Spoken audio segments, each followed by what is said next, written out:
There's something much more important going on in the world right now, and that is the next iOS update, iOS 14.5. And I thought you were the perfect person to talk about it because you are all about privacy. You're not a Facebook user at all. And I Yep. thought that this was just a great topic for you to cover more so than me. Yeah. So let's Oh, and start. Zevia, thank you very much for our Oh, non-sponsor. so let's start with this. Um, I'm going to read to you from Craig Federici. Ah, This good is a old quote Craig. from Craig Federici, who's the vice president of software development. It says, privacy means peace of mind, it means security, and it means you are in the driver's seat when it comes to your own data. Um, our goal is to create technology that keeps people's information safe and protected. We believe privacy is a fundamental human right, and our teams work every day to embed it in everything we make. Now, I've been saying for a long time, even in the store and before we started this, that in my opinion, privacy is the number one product that Apple sells or has, Hmm. promotes. Now, They promote that, yes. yeah. Now, what Apple has done is a couple of things, okay?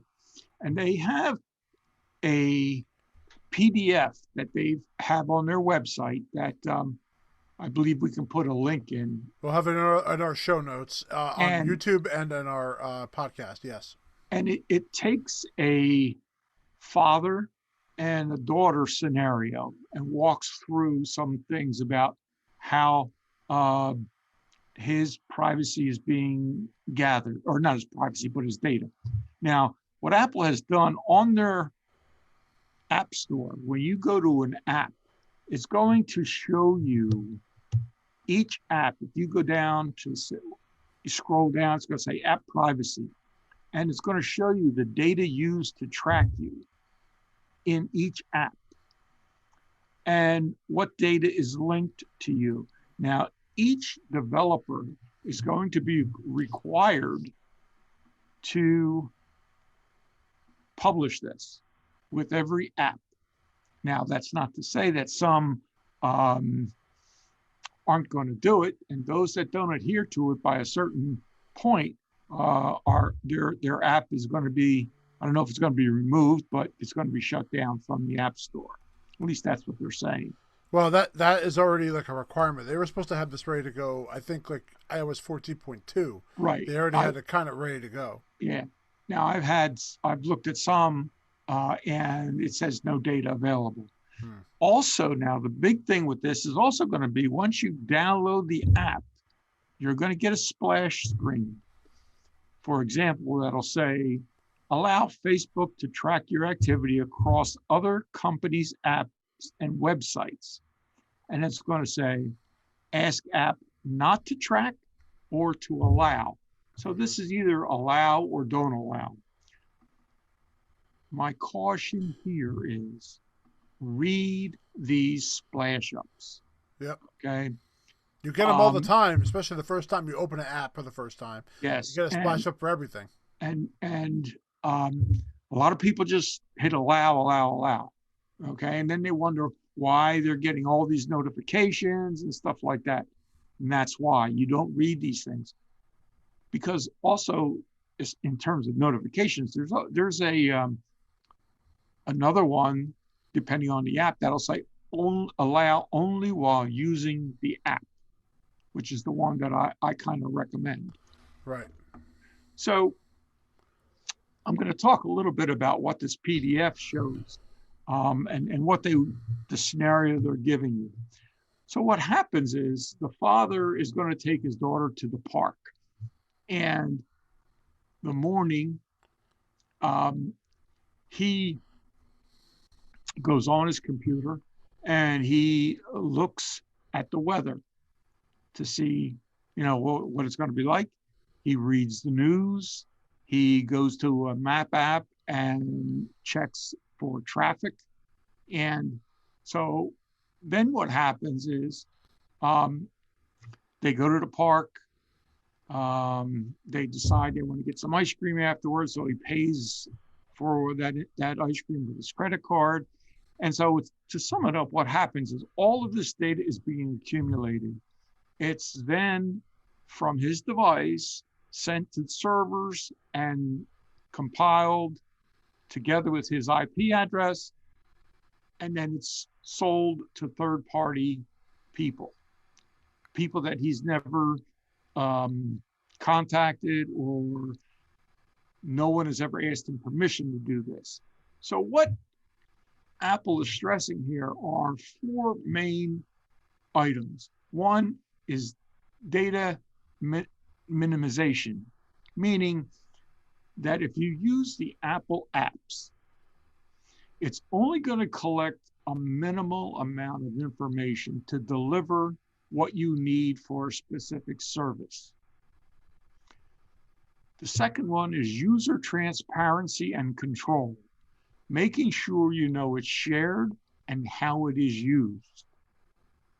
The third one is on-device processing the request on the device whenever possible, rather than sending it to Apple servers, because in sending, of course, you're always open for hijinks and hacking. The third one is security. Hardware and software, the fourth one, security. Hardware and software working together to keep data secure. So those are the four data points that Apple is honing in on. And what they're saying is, if he had used Safari, for example, when he was looking at the weather, if he was using Safari or the Apple Weather app, all of that is secure, and it's gathering data, but it's getting it and using it on the device. It's not It's not going to Apple. It's not going to Apple servers, right? For them to use. So now this whole PDF, what it comes down to is they're comparing, let's say, an Android use or a tablet use of non-Apple products to using Apple products. Now, some people will say, well, they're trying to sell their items. Yes, that's true. They are. I agree with that. But what they're also trying to point out is that in the infrastructure within Apple, all of it is designed to keep your data secured and out of prying eyes. Now, there's another quote at the beginning of this, and this PDF, by the way, is called "A Day in the Life of Your Data," a father-daughter day at the playground. At the very beginning, there's the first page. It says, "I believe people are smart, and some people want to share more data than other people do. Ask them. Ask them every time. Make them tell you to stop asking them if they get tired of you asking them. Let them know precisely what you're going to do with your data." That's a quote from Steve Jobs. Now, it's kind of appropriate that you mentioned him early on in the program. Yeah, it is. But that quote is in the beginning of this PDF, and it really hits home with this particular subject. And with all of the issues going around about with Facebook and, this whole industry, I'll call it an industry, is roughly worth $227 billion per year. And that's not selling you anything. That's mining and selling your personal information. And this information comes from the metadata on your photos. It comes from all of those devices listening to you. And we talked about this before as well. Many people have said, well, Alexa is much more intelligent than Siri is. And the reason for that is that Alexa is on all the time. Right. Siri is only activated when you say, "Hey Siri." Mm-hmm. So, And you could change that setting, by the way. Don't think you're stuck to, oh yeah, that Alexa, but by default, you're kind of you kind of have that on. I turned that off on my Alexa. And by the way, this is coming out not just for the iPhone. This is tvOS. This is going to yes. be for iPadOS. So this is going to happen everywhere. And the reason why, let's take a look at on Facebook side. Well, that their main core of revenue is advertising, Yep. and that's what allows them to stay in business. Now, what this is going to do, it's going to basically mess up their analytics.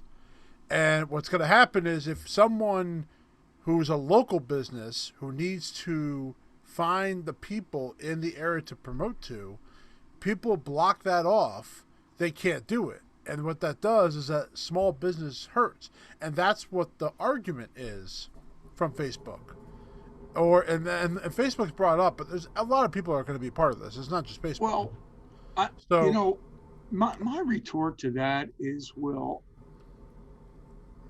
I don't think, I could be wrong, but I don't think that Facebook or those data conglomerates that are gathering this data are worried about the local business. Who they're selling this data to, they're selling it all over the world. yeah. Okay. Mm-hmm. So it's not like they're going down to the local tavern or your local bowling alley to send you notifications that they're having an open tournament or whatever. It's more towards the cruise ships, right? That say, hey, Will was talking about a trip to the Bahamas. So now you're going to get all this information on the Bahamas, whether you ask for it or not. So in my mind, I mean, I know they'll pose that argument, Mm-hmm. but I don't know. I don't get a lot of advertisements from local businesses. Right. Well, I'm on a lot of these social media platforms, so I do get them. I'll give you a couple examples of what's going to happen. So, iOS 14.5 will change a privacy feature in Safari that currently sends your IP address to Google while checking to see if a website you're visiting is fraudulent.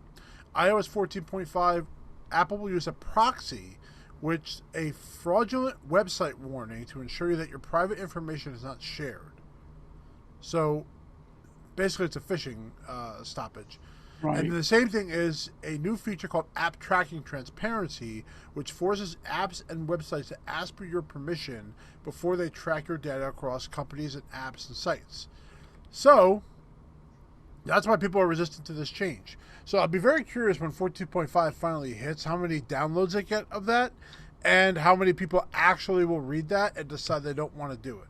Well, the key there, you're right. The key is that people are going to have to, if they don't read it, it's going to be business as usual. Now, if you want to take this privacy to the next step, okay, beyond this, there's what's called a VPN, which is a virtual private network. Yep. Now, these are apps that you can get. They're usually attached to a service. Yep. Now, some of the top VPN apps, and they work for mobile devices, computers, and tablets as well. Yeah, a good one is NordVPN's like the most popular I've seen yes. because they advertise a lot of podcasts, YouTube channels. Yes. So they're very big on it. NordVPN is number one. Number two is Surfshark. Surfshark, yeah. Surfshark. You got ExpressVPN. Now, all of these cost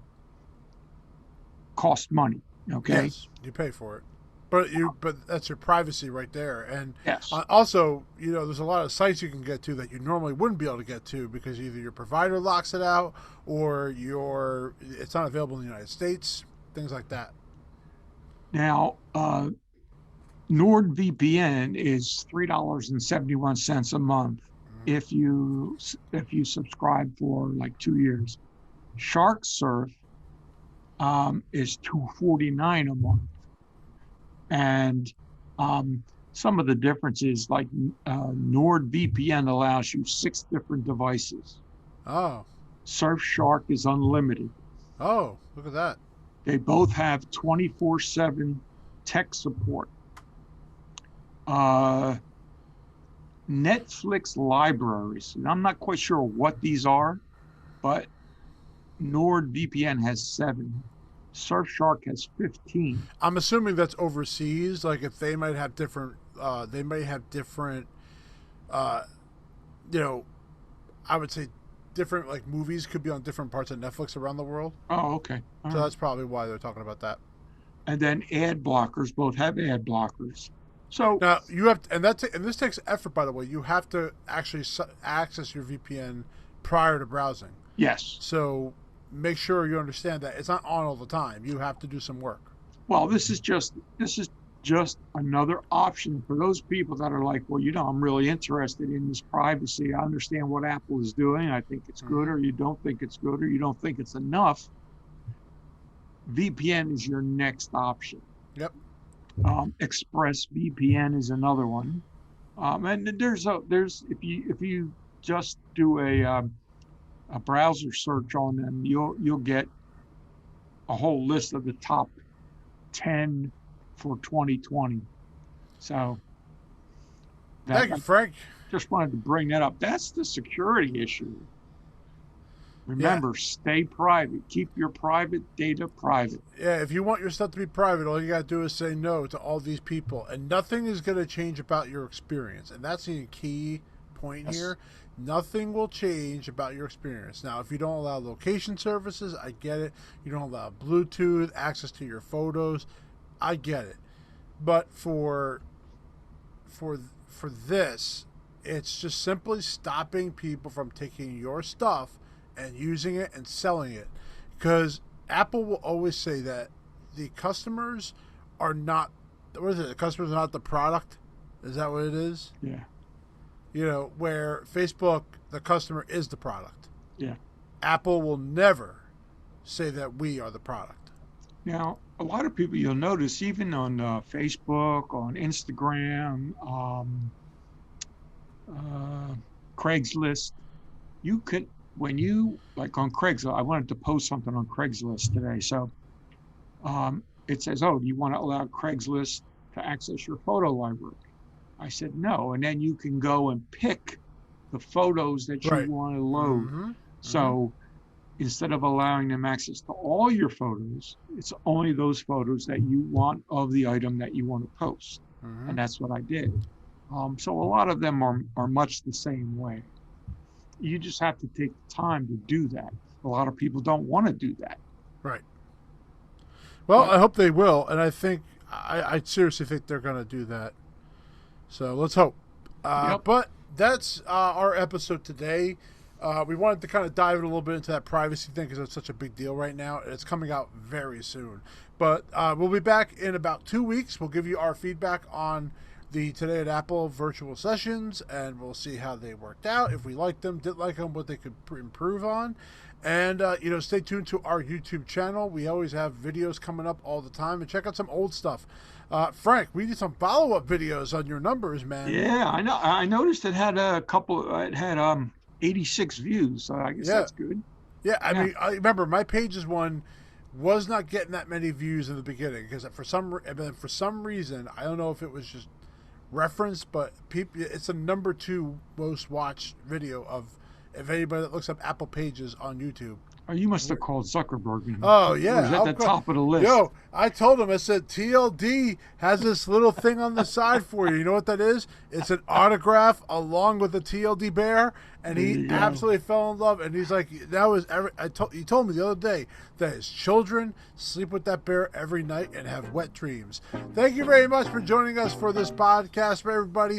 And we'll be back here every 2 weeks. And ladies and gentlemen, I too love every single one of you. Peace out, man.